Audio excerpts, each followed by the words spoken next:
আজকে আমরা চলে গেছিলাম আমার বড় মামির মা বাবার 50তম বিবাহ বার্ষিকীতে। তাই বড় মামিকে সাথে করে প্রথমেই আমার দিদা দাদুকে গিফটটা দিয়ে দিলাম, আর গিফটটা দিয়ে সরাসরি চলে এলাম খাবার টেবিলে।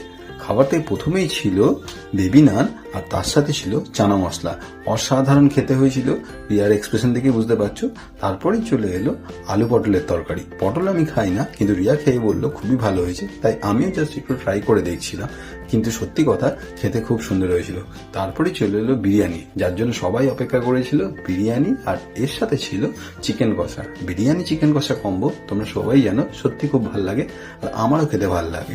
আর এখানে বিয়ে বাড়িতে, অনুষ্ঠান বাড়িতে বিরিয়ানিটা সত্যি খুব ভালো করেছিল।